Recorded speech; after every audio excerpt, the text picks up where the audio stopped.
Hello, everyone. Pastor David here, and I'm really glad that you're tuning in for our latest installment of Walking in Their Shoes. We're going to be learning from people who have overcome challenges in their life. Because let's be honest, we all have to overcome adversity in this life. This life is not always easy. And so let's learn from one another about how we've done that, about what skills are needed for resilience in terms of getting that done. We just want to learn from one another. And so I'm joined by three great people today who are going to share their story of overcoming adversity. I wonder if we can just go around and maybe introduce everybody, and then we'll get into some stories. My name is Kim Smith, and this is my dad, Gene Smith, who is deaf. Wonderful. Amanda, and I'm on the autism spectrum. Very good. Very good.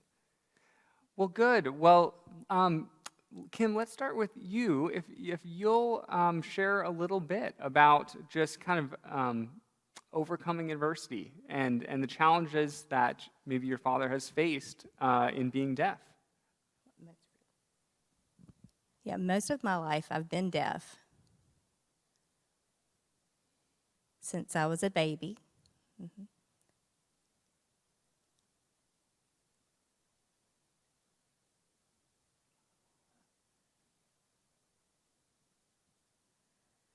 My life is okay. Some happy, some not so happy. Sure.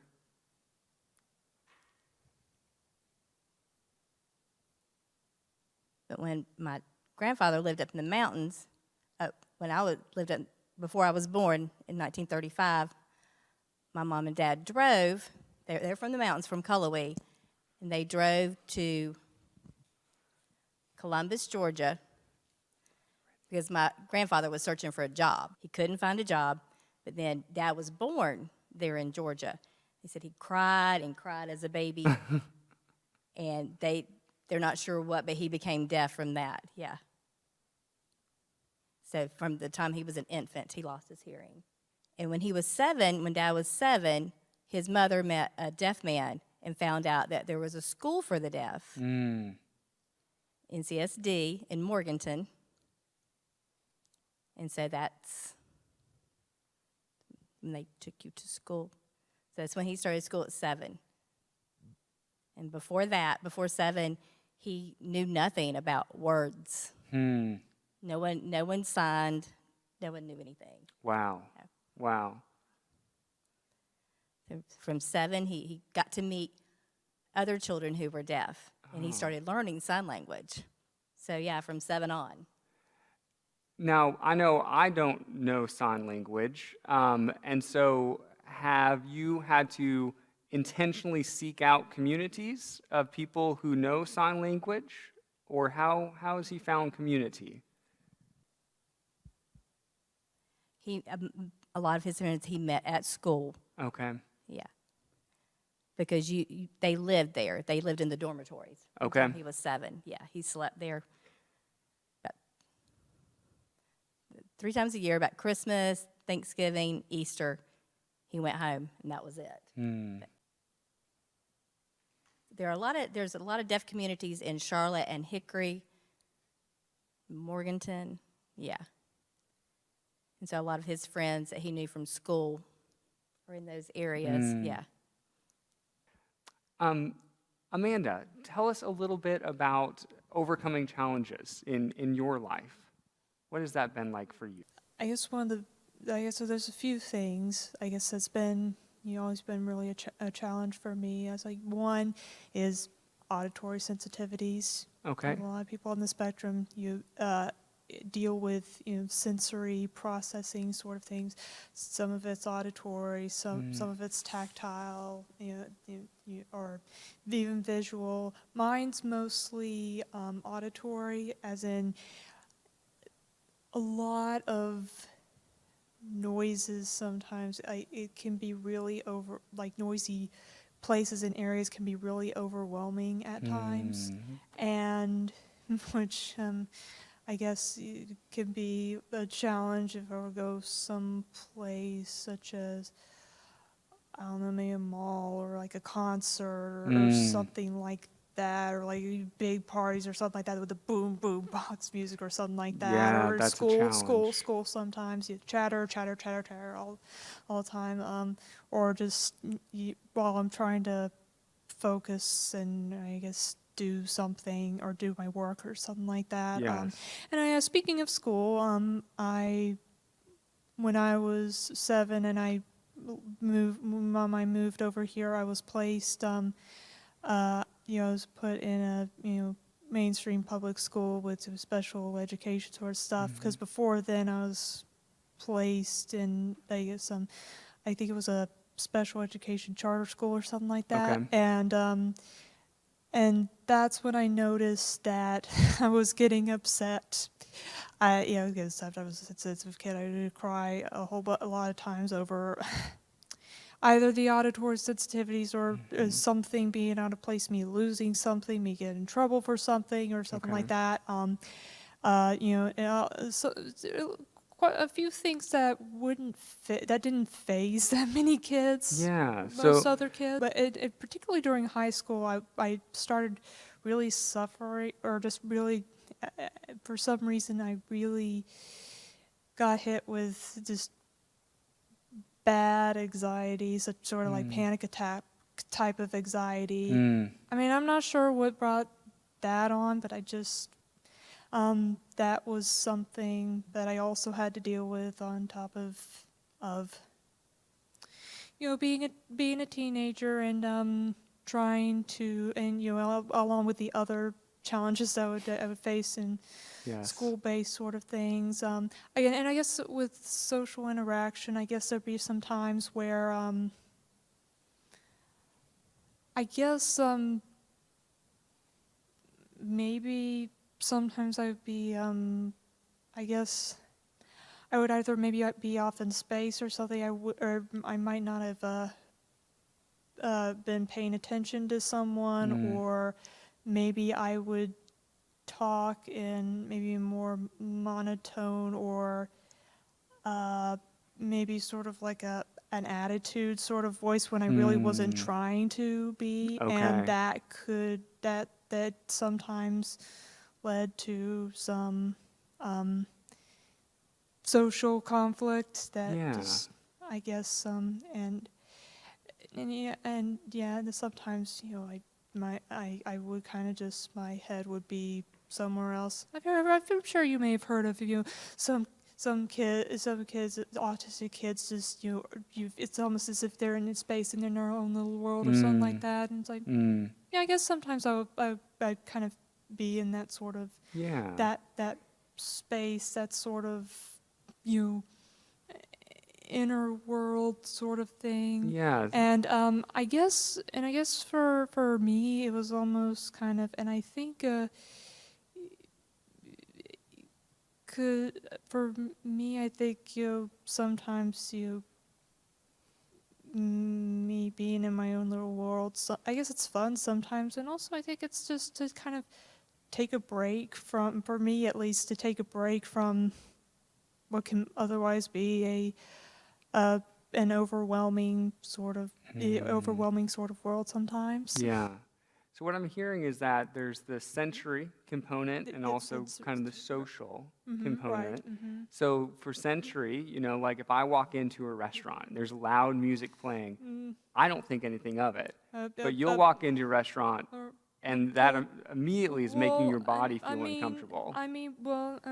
Sometimes, not all the time, sometimes, and I guess, and sometimes the sensory stuff, it can really fluctuate at times. Yeah.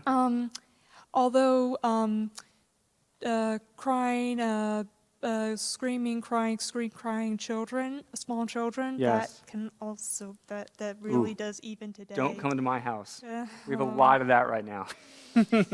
Yeah. Yeah. Yeah. I mean, okay. It still bothers me even now. So Yeah. Michael, welcome. We're talking about overcoming challenges. And so what are some challenges that you have had to overcome in your life? I think I've had PTSD for a long time, but I was always on a high. You know, you've got high and low, and that's where the mania comes in. And until 4 years ago, I never thought anything was different about me. Okay. Until an incident happened that brought back very specific memories from Desert Storm. And that's when I went off the deep end. It got to the point where I was suicidal. Wow. And nobody could understand what was wrong. I couldn't understand what was wrong. Because there was so many years removed. Well, yes, but I didn't know if I was going crazy. But that day, I just hugged my wife and I said, I need help. And so we ended up going to Salisbury, to the VA, and they put me through a whole battery of different tests. Yeah. And it came up that it was, what they called it was undiagnosed anxiety and depression. Sure. They did put me on medication, and I went through anger management, several different. I've got a psychiatrist. Yeah. That I talk to once in a while, but like I think Amanda hit the nail on the head. People just do not understand. And when they ask you what's wrong, you don't know what's wrong. You've got an idea, but you don't know what's wrong. There are times when I get very quiet off in my own world as a break from reality. Yeah. And I'm always, why are you so quiet? You're usually talkative. Why are you being so quiet? What's wrong? And I don't know how to answer them. Right, because they're assuming something's wrong. Exactly. And you're getting that break. Exactly. Yeah. Loud noises, another one. Yeah. If I'm not expecting it, I try to be conscious of what's going on all the time. But there was a point where there was a weapon fired. I don't know how far I was. And I was on the ground. Just instinctually. And I couldn't breathe. Yeah. Susie, my wife, said I just went pale as a ghost. Wow. So it's something that we that have PTSD, Yes. we have to be conscious as much as we can Of your surroundings. of your surroundings, Yeah. to where we don't get taken by surprise. So you're almost at always a heightened sense of awareness. Yes, Which has to be exhausting. it is. Yeah. It is, and I think that's why I sleep late in the mornings. I'm usually not up until about 10 or 10:30. There you go. But it's recharging from the previous day. It makes me think all of you have overcome challenges in your life, but you've all had support systems. You've had people to help you overcome those challenges. And so if you would, maybe speak a little bit about that. Who's helped you, and what has that support system done for you in helping you overcome those challenges? Whoever would like to go. Well, in my case, the VA Okay. has helped tremendously. Yes. Salisbury is above and beyond with theirs. There were like 5 people on the team. Yeah, and they're specialized at And, the VA. they are specialized. Yeah. And they take their time with you. It's not okay, how'd you do today or yesterday? You know, everything seems to be fine. We'll see you next time. Okay. They spend as much time as they need to with you, Yes. and that you need them to spend with you. And you mentioned Susie. She's been extremely helpful. Although I don't think she completely still understands, Sure. because it's really something that the ordinary person should be expected to understand. They can be empathetic, but they can't be sympathetic. Yes. Because They can't be in your head. I've never had that sort of experience, and so how can I really Exactly. get it? How can I really understand what you've been through? Exactly. But also a lot of prayer. I think that's the biggest relief Yeah, that there is in dealing with this. yeah. It's my life. Most of my life, I was with my wife for over 50 years. Because my mom was also deaf. And where I worked in Charlotte, he worked at the Charlotte Observer for 34 years. Yeah. Because he started out with lots of other deaf men. Okay. Yeah. Because there were about 15 deaf men, because you all had that training, or most of them had training, that was vocational training. Oh, that's so NCSD, neat. to work at a newspaper. Wow. Yeah. So he worked in the hot linotype because it was too loud for hearing men. Really? Right. Yeah. And so he had a group of, there were about 15, yeah. And then changed to cool linotype, and then changed to working on the ads, yeah. Wow. Able to do things that Yeah. we would not be able to do. It's disappeared. There used to be deaf clubs Okay. all around, and there was one in Charlotte. They called it the Fayed Club, which is deaf backwards. I like that. And so they would get together, and I think before you had the building, you met people's houses before they rent the building in Charlotte. Yeah, they used to meet in people's houses. I remember they came to our house in Charlotte one time, yeah. And then they got a building in a kind of rundown part of Charlotte, but they rented a building, and they would have get-togethers every week. He said he doesn't have a life anymore in Charlotte, yeah. Okay. Because my wife didn't like it, yeah. So that's when we moved to Denver, yeah. Near the lake. Well, Sure. on the lake, yeah. Sure. Yeah. Oh, very good. Amanda, support system. Support systems. I mean, there's obviously my mother. Oh goodness, yeah. Really did.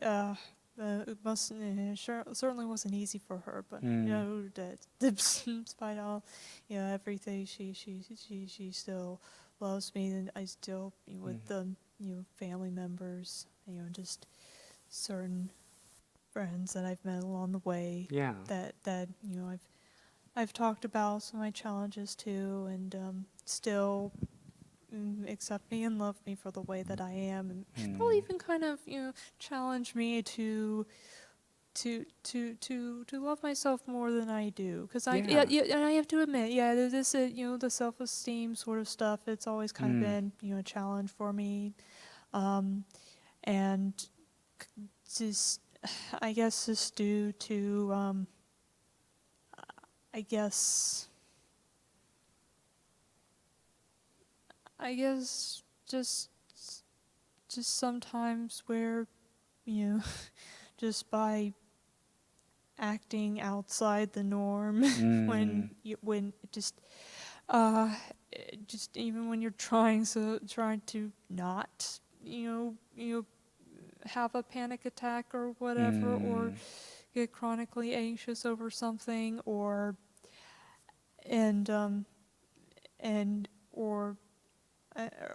sometimes with even the I guess stimulation behaviors, or stimming or something like that. As it's called stimming and stuff like that, where I guess it's a kind of self-stimulate. A lot of times it'd be like hand flapping, like just I don't know, some other twiddly sort of stuff, Okay. or maybe even sort of maybe sometimes it's even sort of a vocal, stems or something like that, or something like that. And you said that's called and simming? stimming, I guess Okay. it's sort of stimulation or something Okay. like that. Okay. And And I guess those sorts of things, like I am aware, in the news, and I remember the time back in the 2000s or stuff like that, where there was the talk throughout the mainstream news media about the autism epidemic, and how how the autism was stole their you sweet, innocent, normal children away from them, and leaving Oh, behind goodness. this soulless husk of a human being. And That's horrible. I don't know if you were aware of this at the time, or if you even remember it at all, but I remember that. Well, I bet you do. I mean, how did that make you feel, seeing that on the news? I guess it was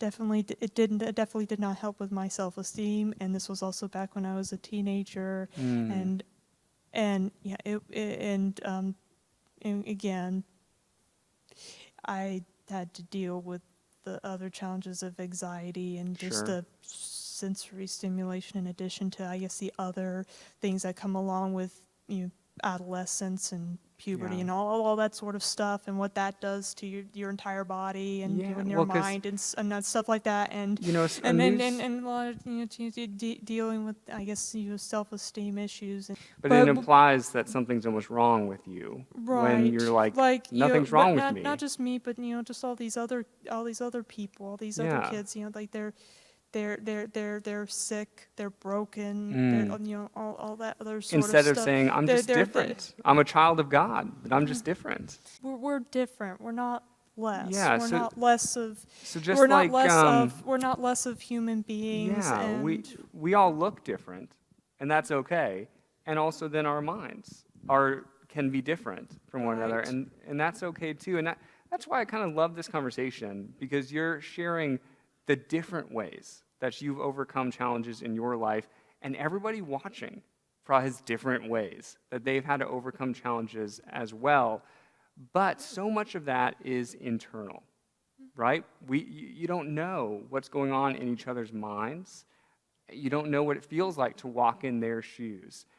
And so I guess one kind of closing question is, what would you like people to know about what it's like to walk in your shoes and to overcome your particular challenges? If people see that I'm upset, to not push me.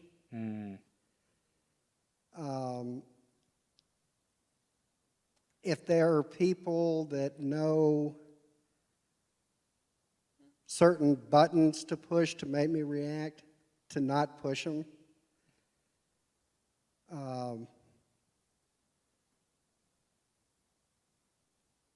And that I'm okay.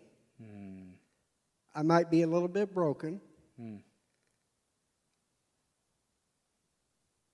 I'm certainly not the person I used to be. I'm not as outgoing.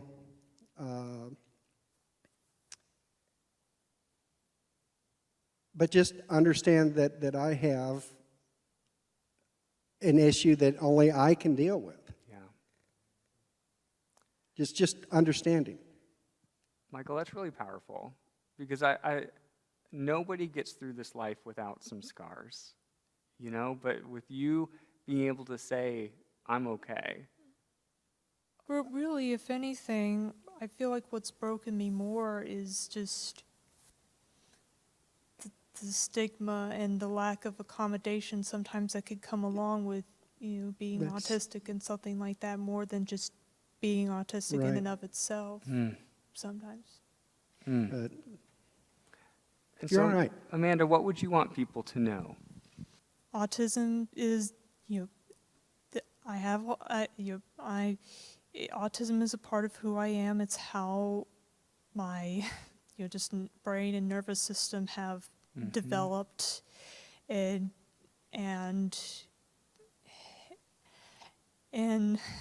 I'm I mean, I'm not inherently broken because I'm autistic. If anything, what would wind up breaking me is just what would wind up breaking anyone, with a Yeah. variety of different mental illnesses and just other life challenges. That's right. But really, I think other people that have dealt with too. For instance, it's been difficult for me to get a job out of college, and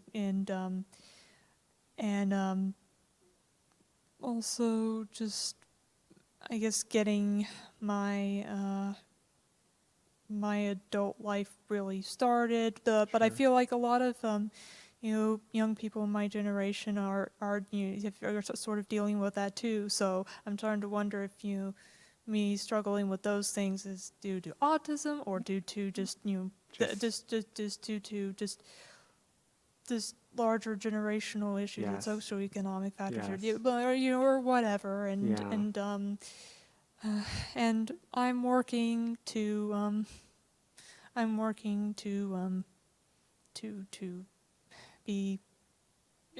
to be kinder to myself, to understand that that sometimes people, the way they look at me, the stigma that's attached to me isn't my fault. It's none of the autistic people's fault. That's It's right. and sure, maybe logically I can say, it's not my fault, and it's not my fault. But then there's just That's how it feels. then there's just the maybe subconscious might be telling you it's like, Yeah. Yeah. But you're right. Part of this is education, so that those other people know a little bit more, about this experience. I think that's so helpful. Anything that you want the people watching to know about being deaf? He said 3 years ago he had a stroke. Yeah. And so some of his signing he has problems with. Okay. You'll notice his hands shakes a little bit, yeah. He said, I accept him, I'm patient. But I had to accept it. It's